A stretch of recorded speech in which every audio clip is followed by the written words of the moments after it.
Shalom Chavrim, I'm Stephen Ben-Nun. You're watching Israeli News Live, and we kind of got back-to-back reports here that are going on. Right here, you're seeing several things that are going on. The Syrian government has really pushed into the eastern Aleppo. BBC has actually covered this as well right here, showing that they have pushed their way in. The Syrian army pushes deeper into rebel-held Aleppo, that's eastern Aleppo. Syrian government forces have taken a second rebel-held district in eastern Aleppo as thousands of civilians are fleeing. Now what's nice about this is we're getting good reports as well. These people here had nothing but praises for the Syrian army rescuing them from the terrorists, as they put it, that were there inside of eastern Aleppo. Kind of contrary to the fact of what the white helmets have been reporting on, making it look like that these people here were just being starved out by the Syrian government.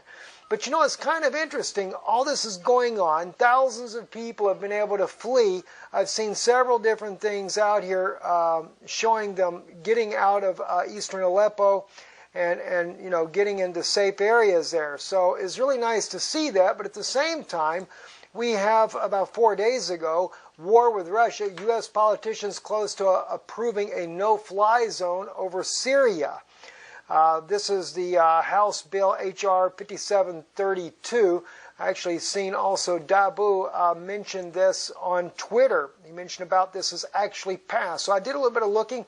He says that the media is not saying anything about it, and sure enough, they had a report that came out yesterday. Media is silent as House passes resolution for a Syrian no-fly zone provoking war with Russia. This is on the freethoughtproject.com, and it states here that the establishment of a no-fly zone is the next crucial step toward full-scale war. It would mean Syrian planes could not fly in their own airspace and would bring the disturbing prospects of U.S. planes shooting down Russian planes, which are operating there on invitation from the Syrian, from Syria to help battle ISIS. According to this, as soon after the presidential election, key warmongers in Congress began formulating plans to make increased conflict a near certainty, complete with the kind of propaganda peddled before the Iraq attack. While everyone was distracted by the election of Trump, 6 representatives took advantage of the lame duck session and suspended normal rules to bring us H.R. 5732. The Caesar Syria Civilian Protection Act. Caesar. Kind of lets you know who's in charge, doesn't it, in the Middle East? It's still the Roman prefect, Caesar Augustus.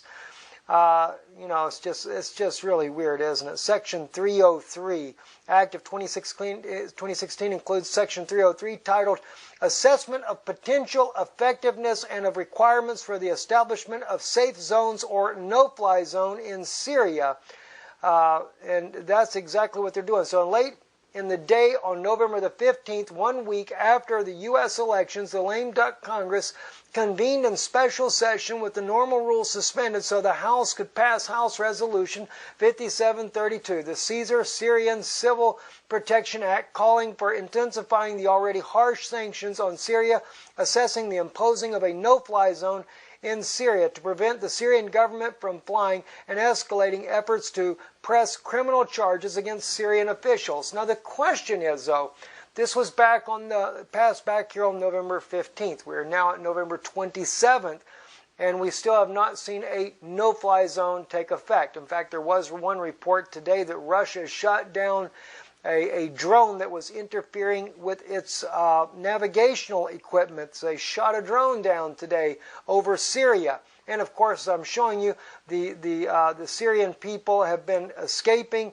out of eastern Aleppo now that the Syrian army has made greater advances. So will the United States actually make those steps and try to force a no-fly zone now that Aleppo is being taken? If Aleppo is fully taken by the Syrian army, then naturally the Syrian army is going to go for more areas of their own country and reclaim back the rest of the country.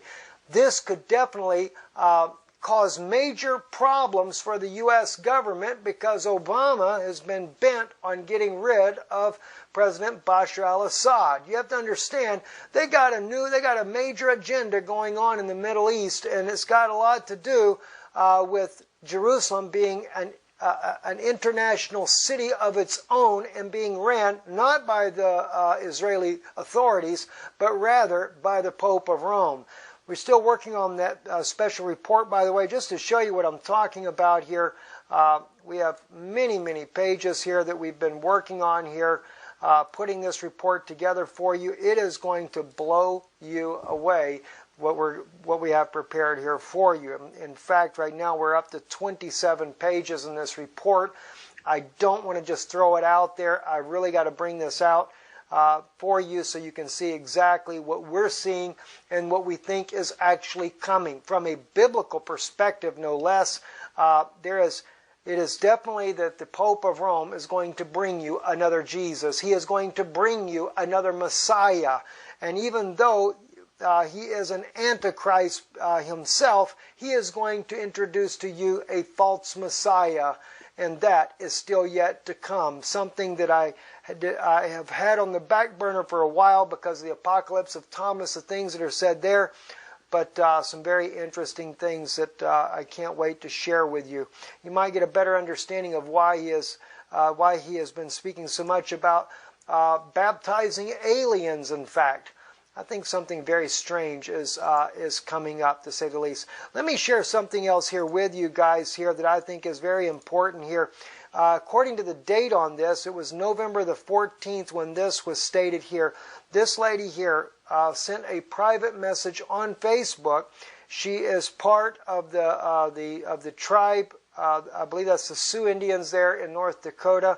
And she had a statement that she was speaking about of things that were going on. I'd like for you to hear a little bit of what she says here. Listen to this. I am Red Lake Anishinaabe, Ojibwe. I am here today is recording from Standing Rock, North Dakota. Today is November 14, 2016. New developments. We have had aircraft flying over our camp for several days, different kinds of small charter planes and what appears to be helicopters, coming through at night. They mostly come at night and they have their lights off, which is dangerous to other aircraft. They're using the space illegally. They don't have any permits or permission to be using the airspace above federal tribal lands, so they're breaking the law to begin with. Last night, the new development was there was an aircraft flying over our encampment from approximately 1:40 a.m. till about 2:20 a.m. this morning. Now, to kind of save time on the video right here, she goes on and she speaks about that they are using planes, one that actually was flying during the daytime like a crop duster, and they believe that they're spraying chemicals upon the Native Americans there, on the people, on the lands, etc., things of this nature here. And she's trying to get the message out to the entire world to let people know exactly what's going on. We can't confirm this ourselves. I have no way of knowing for sure the truth of this. All I can do is share with you her personal testimony, what she has put out there.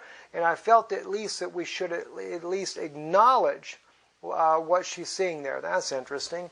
How did we manage to lose our television feed suddenly? Makes you wonder who's watching on the backside, doesn't it? I'm Stephen Benoon. You're watching Israeli News Live. Shalom.